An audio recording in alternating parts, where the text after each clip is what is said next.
बिस्मिल्लाहिर्रहमानिर्रहीम अस्सलामु अलैकुम डियर स्टूडेंट्स। आज जो हम टॉपिक डिस्कस करने जा रहे हैं वो है यूनिट नंबर 10 में सिंपल हार्मोनिक मोशन में पहला टॉपिक हमारा होगा डैम्प्ड ऑसिलेशंस और दूसरा टॉपिक हमारा है वेव मोशन।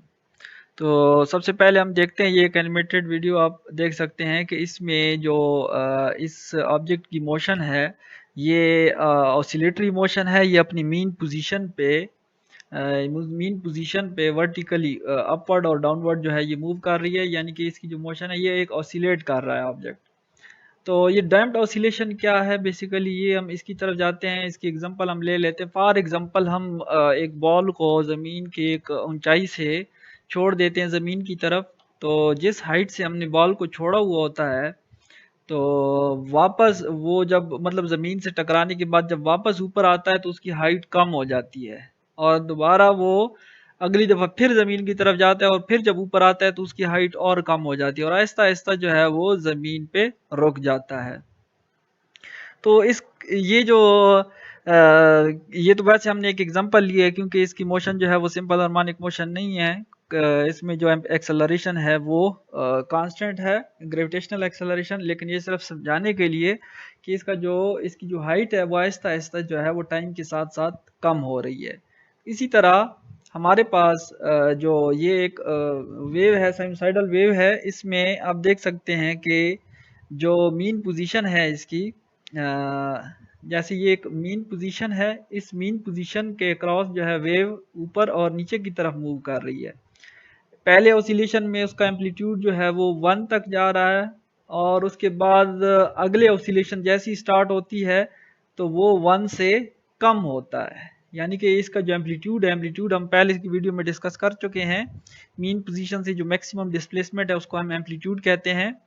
तो ये जो वेव है उसकी अगली ऑसिलेशन में उसका एम्पलीट्यूड कम हो जाता है। फिर उसके बाद टाइम गुजरने के साथ साथ उसका जो नेक्स्ट ऑसिलेशन है उसका एम्पलीट्यूड मज़ीद कम हो जाता है और फिर अगला ऑसिलेशन जो है उसका एम्पलीट्यूड उससे भी कम हो जाता है और आहिस्ता आहिस्ता जाके ये बॉडी जो है वो रुक जाता है। तो यानी कि ये इसके दो एक्सिस, एक टाइम एक्सिस है और एक डिस्प्लेसमेंट का। टाइम वक्त गुजरने के साथ साथ इसकी जो ऑसिलेशन है वो आहिस्ता आहिस्ता कम होती है। तो ये ऑसिलेशन बेसिकली किसी एक रेजिस्टिव फोर्स की मौजूदगी में जो है वो हो सकता है। मिसाल के तौर पर जैसे एक स्विंग होता है, उसको हम जो है वो किसी एक उसको हम डिस्प्लेस करते हैं मीन पोजीशन पे। तो वो जो है क्या होता है कि उसकी जो मोशन है वो आहिस्ता-आहिस्ता वो वक़्त गुज़रने के साथ-साथ, क्योंकि रिस्टोरिंग फ़ोर्स कम होती है, ये हमारे पास आइडियल सिचुएशन नहीं होती। इस वजह से वो जो आहिस्ता-आहिस्ता उसकी जो ऑसिलेशन है वो कम होती है और आखिरकार वो मीन पोज़ीशन पे रुक जाती है। तो यहाँ पर डैम्प्ड ऑसिलेशन भी बेसिकली इसी तरह ही है कि जो उसका एम्पलीट्यूड है वो टाइम के साथ-साथ क्या होता है, डिक्रीज़ होता है। यानी कि ये इसका जो एम्पलीट्यूड है, पहली ऑसिलेशन में उसका एम्पलीट्यूड 1 है, फिर दूसरी ऑसिलेशन में उसका एम्पलीट्यूड 1 से कम हो जाता है और उसके बाद नेक्स्ट में उससे भी कम होता है और आहिस्ता-आहिस्ता इसकी एम्पलीट्यूड कम होते-होते बिल्कुल मीन पोजीशन पे ये जो है ना वो 0 हो जाती है इसकी एम्पलीट्यूड। तो जो इसकी ये जो डायग्राम है ये हमने बनाया है डैम्प्ड ऑसिलेशन के लिए, यानी कि इसकी जो मोशन है ये डैम्प्ड है। यानी कि बतदरीज जो है वक्त गुजरने के साथ-साथ इसका जो एम्पलीट्यूड है वो रुक जाता है। उसके बाद जो हमारे पास डैम्प्ड ऑसिलेशन जो है उसकी क्या डेफिनेशन बन सकती है। The oscillation of a system in the presence of some resistive force are called damped oscillation. ये जो डैम्प्ड ऑसिलेशन है, अगर मतलब रेजिस्टिव फोर्स ना हो, कोई फ्रिक्शन की फोर्स ना हो, तो कोई भी बॉडी जो है वो इनफाइनाइट टाइम तक ऑसिलेट कर सकती है। यानी कि अगर कोई भी रेजिस्टिव फोर्स मौजूद ना हो जो उस बॉडी की ऑसिलेशन को, वाइब्रेशन को मुतासिर कर सके, तो वो एक इनफाइनाइट टाइम तक उसका एम्पलीट्यूड जो है वो सेम रहता है। अब यहाँ पर अगर रेजिस्टिव फोर्स ना होती तो इसका एम्पलीट्यूड जो है वो इनफाइनाइट टाइम तक बिल्कुल 1 ही रहता। लेकिन अगर कोई भी बॉडी किसी एक रेजिस्टिव फोर्स की मौजूदगी में जो है वाइब्रेट करता है, तो वो रेजिस्टिव फोर्स उसकी जो वाइब्रेशन है, जो उसकी मैकेनिकल एनर्जी है, उसको आहिस्ता आहिस्ता वो क्या करता है, कम करता है, जिसकी वजह से वो बॉडी जो है उसकी ऑसिलेशन जो है वो कम होती है और उसका एम्पलीट्यूड कम होता है टाइम के साथ साथ और आखिर में वो रुक जाता है। तो जो डैम्प्ड ऑसिलेशन है वो तब हो सकती है अगर किसी बॉडी की जो ऑसिलेशन है वो हो रही हो किसी एक रेजिस्टिव फोर्स की मौजूदगी में, किसी एक फ्रैक्शनल फोर्स की मौजूदगी में वो ऑसिलेट कर रहा हो, तो उसकी मोशन जो है वो आहिस्ता आहिस्ता रुक जाती है। अब हमारे पास जो एक practical application of damped motion है वो क्या हो सकती है, वो एक शॉक एब्जॉर्बर हो सकती है। ये गाड़ियों में लगी हुई होती है, जैसे उसके टायरों के साथ अटैच होती है। जब कोई भी गाड़ी एक उभरी हुई सतह से गुजरती है, किसी जंप वगैरह से गुजरती है, तो वो बॉडी जो है ऊपर और नीचे की तरफ क्या करती है, वाइब्रेट करती है। तो उसकी जो वाइब्रेशन है उसको डैम्प करने के लिए आहिस्ता आहिस्ता उसकी जो मोशन है उसको कम करने के लिए शॉक एब्जॉर्बर का यूज होता है। यानी कि शॉक एब्जॉर्बर बेसिकली करता क्या है कि वो उस बॉडी की जो वाइब्रेशन है उसको आहिस्ता आहिस्ता कम करता है, यानी कि उसकी सस्पेंशन जो है वो बना लेता है। जैसे बहुत सारी बड़ी गाड़ियों में अच्छे शॉक एब्जॉर्बर होते हैं, तो वो किसी भी एक जंप गुजरने से जो है जो अंदर जो लोग बैठे हुए होते हैं उनको उस जंप का अंदाजा या उसकी जो फीलिंग है वो इतनी ज्यादा नहीं होती। उसकी वजह यह है कि उसमें शॉक एब्जॉर्बर यूज होते हैं। और शॉक एब्जॉर्बर होता क्या है, ये हमारे पास एक उसका डायग्राम है। इसमें हम देख सकते हैं कि ये हमारे पास एक जो एक एंड जो है वो कार की फ्रेम के साथ ऊपर अटैच होता है, और दूसरा जो इसका है वो कार की एक्सल के साथ अटैच होता है, या कोई भी गाड़ी है उसकी एक्सल के साथ अटैच होता है।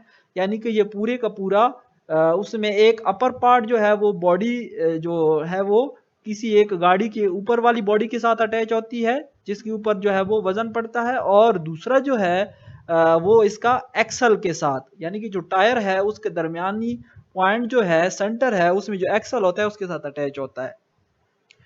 और ये एक स्प्रिंग है, ये एक रिस्टोरिंग फोर्स जो है वो प्रोड्यूस करती है। ये स्प्रिंग बेसिकली क्या करता है कि अगर ये नीचे की तरफ कंप्रेस हो जाता है तो उसके बाद स्प्रिंग जो है रिस्टोरिंग फोर्स की वजह से दोबारा जो है इसको ऊपर की तरफ लेके आता है, यानी कि अपनी इनिशियल पोजीशन तक लेके आ जाता है। तो जो डैम्प्ड ऑसिलेशन है इसमें कैसे हो सकती है, इसमें एक पिस्टन है हमारे पास। ये पिस्टन जो है ये मूव करता है फ्रीली इस लिक्विड के अंदर, और ये जो पिंक कलर में आपको नजर आ रहा है ये एक लिक्विड है। ये जो ऊपर वाला पोर्शन है ये भी अटैच होता है इस पिस्टन के साथ, और ये जो अपर पार्ट है ये इसको स्प्रिंग के साथ अटैच किया हुआ होता है, और जो लोअर पार्ट है ये भी एक स्प्रिंग के साथ अटैच हुआ होता है। क्योंकि जब किसी गाड़ी जो है किसी एक जंप से गुजरती है तो क्या होता है कि ये जो नीचे वाला टायर है, क्योंकि गाड़ी तो एक मखसूस हाइट के ऊपर होती है, लेकिन नीचे से टायर जो है वो जब किसी जंप में से गुजरता है तो टायर ऊपर की तरफ आ जाता है, जिसकी वजह से ये कंप्रेस हो जाता है। ये नीचे वाला पोर्शन जो है इसमें एक पिस्टन है। ये पिस्टन जो है वो क्या करता है बेसिकली, ये पिस्टन जो है वो अगर नीचे से टायर किसी जंप पे से गुजर जाता है तो ये जो नीचे वाला पोर्शन है ये ऊपर की तरफ जाता है। यानी कि होता ये है कि ये जो पिस्टन है ये इस लिक्विड में नीचे की तरफ मूव कर जाता है। जब नीचे की तरफ मूव कर जाता है तो उसमें होता यह है कि इसमें एक रिस्टोरिंग फोर्स प्रोड्यूस हो जाती है, और ये रिस्टोरिंग फोर्स स्प्रिंग की है, और ये स्प्रिंग जो है दोबारा उसको अपनी इनिशियल पोजीशन की तरफ लेके आ जाता है। लेकिन वो गाड़ी क्योंकि एक सिर्फ उस जंप में गुजरने के बाद कुछ सेकंड तक वो इस तरह ऊपर और नीचे की तरफ होती है, तो उसकी जो वाइब्रेशन है वो बिल्कुल वायलेंट होती है, बहुत ज़्यादा होती है। तो उसकी वाइब्रेशन को कम करने के लिए, रोकने के लिए क्या होता है कि ये पिस्टन जो है इस लिक्विड में ऊपर और नीचे की तरफ मूव करता है और आहिस्ता आहिस्ता इसका एम्पलीट्यूड जो है वो कम करता है। क्योंकि ये लिक्विड जो है ये एज अ रेजिस्टिव मीडियम है, ये पिस्टन जो है ये वाइब्रेट कर रहा है, लेकिन in the presence of some resistive medium, किसी एक रेजिस्टिव फोर्स, किसी एक फ्रैक्शनल फोर्स के अंदर ये वाइब्रेट करता है, जिसकी वजह से इसका एम्पलीट्यूड कम होता है, और आहिस्ता आहिस्ता जंप जो है वो गाड़ी को क्या होता है कि जो जंप लगता है गाड़ी को, उसकी जंप की जो एम्पलीट्यूड है वो आहिस्ता आहिस्ता कम हो जाती है। तो उस वजह से जो उसकी ऑसिलेशन है वो डैम्प्ड ऑसिलेशन है। तो ये जो शॉक एब्जॉर्बर है ये प्रैक्टिकल एप्लीकेशन ये जो शॉक एब्जॉर्बर है ये एक प्रैक्टिकल एप्लीकेशन है डैम्प्ड मोशन की, जिसमें क्या होता है कि ये गाड़ी के जो जंप लगते हैं तो उसकी जो गाड़ी की ऊपर और नीचे की तरफ हरकत होती है उसके एम्पलीट्यूड को कम करता है और उसकी जो मोशन है वो डैम्प्ड मोशन, डैम्प्ड ऑसिलेशन जो है वो बन जाती है। उसके बाद हमारे पास जो एक्टिविटी है एक वेव मोशन के लिए, वो क्या है कि wave produced by dipping a pencil in a water tub. तो ये जैसे एक पानी अगर खड़ा होता है उसमें कोई भी डिस्टरबेंस ना हो तो ऊपर से एक पानी का कतरा गिर जाता है या कोई भी चीज़ आप ऊपर से नीचे की तरफ फेंकते हैं तो पानी में जो है वो इस तरह ऊपर और नीचे लहरें सी बन जाती हैं, ये इनको रिपल्स कहा जाता है। तो ये जो ऊपर और नीचे की तरफ जो रिपल्स बनती हैं ये एक वेव की फॉर्म में होती हैं।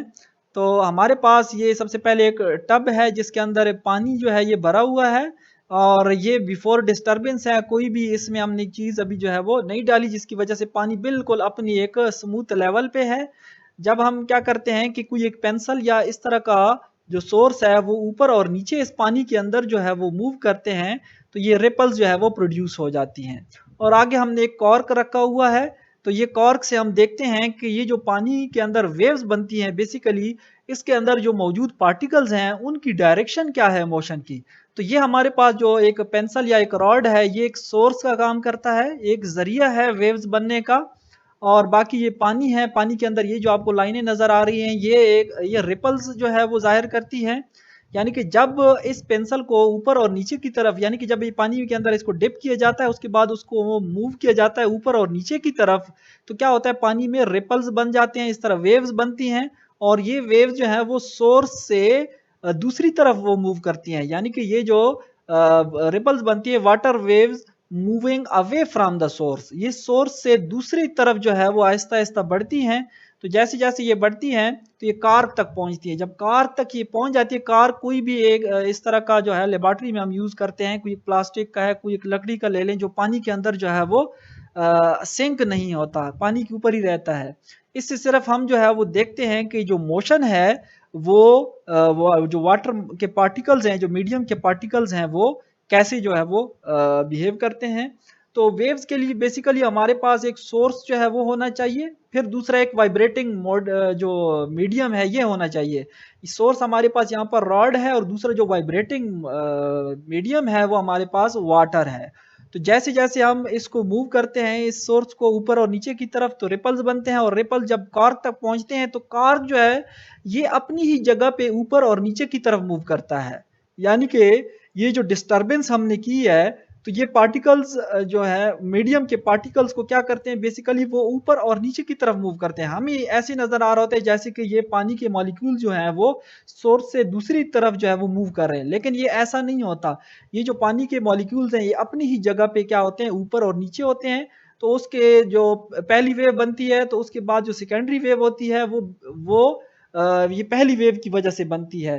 तो आहिस्ता आहिस्ता ये अपने साथ साथ दूसरे जो पार्टिकल्स हैं उनको डिस्टर्ब करती है और सारे पार्टिकल जो है वो अपनी मीन पोजीशन के ऊपर और नीचे की तरफ मूव करते हैं। तो ये जो कॉर्क तक ये वेव्स पहुंचती है तो कॉर्क ऊपर और नीचे की तरफ मूव करता है, इसका मतलब ये है कि पार्टिकल जो है इस मीडियम के वो भी ऊपर और नीचे मूव कर रहे हैं जिसकी वजह से कॉर्क भी ऊपर और नीचे मूव कर रहा है। यानी कि कॉर्क जो है वो कहीं ना लेफ्ट और ना राइट मूव कर रहा है बल्कि अप वर्टिकली अपवर्ड और वर्टिकली डाउनवर्ड जो है मूव कर रहा है। इसका मतलब है कि वेव जो है ये ऐसी डिस्टरबेंस है जो किसी एक मीडियम में प्रोड्यूस होती है और वो मीडियम के पार्टिकल को वाइब्रेट करती है अपनी मीन पोजीशन पे ऊपर और नीचे की तरफ।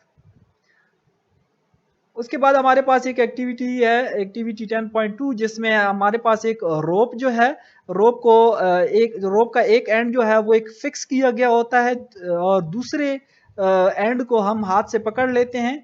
तो जैसे ही हम इसको एक जर्क दे देते हैं ऊपर और नीचे की तरफ तो ये जो रोप है जो रस्सी है उसमें एक वेव जो है प्रोड्यूस होती है। तो ये वेव जो है टाइम के साथ साथ क्या होती है कि वो आगे की तरफ फिक्स्ड पॉइंट की तरफ मूव करती है। तो ये जो वेव है इसके ऊपर वाला पार्ट जो है उसको हम क्रेस्ट कहते हैं और जो नीचे वाला इस तरह बन जाता है उसको हम क्या कहते हैं, ट्रफ कहते हैं। तो इस एक्टिविटी में बेसिकली होता क्या है कि हमने एक यहाँ पर एक पॉइंट पी जो है वो एक लेबल किया हुआ है। जैसे हम रोप में एक वेव प्रोड्यूस करते हैं तो ये जो क्रेस्ट है यानी कि इस रोप की जो ऊपर और नीचे मोशन है, ये जैसे ही इस पॉइंट तक पहुंचती है तो ये पॉइंट अपनी ही जगह पे ऊपर और नीचे की तरफ मूव करता है। यानी कि यहाँ पर पहले जो इसका स्टेप है, इसमें हमने क्या किया, वेव को प्रोड्यूस किया है और ये वेव इसकी वेव मोशन जैसी ही जो है इस पॉइंट तक पहुंचती है तो ये पॉइंट जो है जो हमने लेबल किया है तो ये ऊपर की तरफ मूव करता है, और या फिर जो है जैसे ही वेव का ट्रफ आता है तो ये जो पॉइंट है वो नीचे की तरफ मूव करता है। तो इसका मतलब ये है कि वेव जो है वो सोर्स से दूसरी तरफ मूव करती है, लेकिन उस रोप के जो जो मीडियम के पार्टिकल है वो अपनी ही जगह पे ऊपर और नीचे की तरफ मूव करते हैं। तो जो वेव की हमारे पास मोशन है ये आप देख सकते हैं, इसमें वेव मोशन में बेसिकली क्या होते हैं कि ये जो पार्टिकल्स हैं वो अपनी ही जगह पे ऊपर और नीचे की तरफ मूव कर रहे हैं, लेकिन हमें यूं लगता है जैसे वेव जो है वो एक जगह से दूसरी जगह जो है वो जा रहे हैं, लेकिन ऐसे नहीं होता। पार्टिकल्स और मीडियम जो है अपनी ही जगह पे ऊपर और नीचे की तरफ मूव करते हैं। तो ये एनिमेटेड वीडियो जो है आपको बता रही है कि जो पार्टिकल है मीडियम के वो अपनी ही जगह पे ऊपर की तरफ और नीचे की तरफ मूव करते हैं। तो इसका जो ऊपर वाला पोर्शन बन रहा है कर्व्ड पाथ, ये इसका क्रेस्ट कहलाता है, और जो नीचे की तरफ बन रहा है कर्व्ड पाथ इसको हम ट्रफ कहते हैं। तो वेव की डेफिनेशन हमारे पास क्या बन जाएगी, a wave is a disturbance in the medium which causes the particles of the medium to undergo vibratory motion about their mean position in equal interval of time. यानी कि वेव जो है ये एक ऐसी खलल है जो किसी भी एक मीडियम में प्रोड्यूस होती है, और उस मीडियम की जो पार्टिकल है वो उस वेव की वजह से, उस डिस्टर्बेंस की वजह से वाइब्रेटरी मोशन करते हैं, अपनी ही जगह पे ऊपर और नीचे की तरफ मूव करते हैं अपनी मीन पोजीशन पे इक्वल इंटरवल ऑफ टाइम में।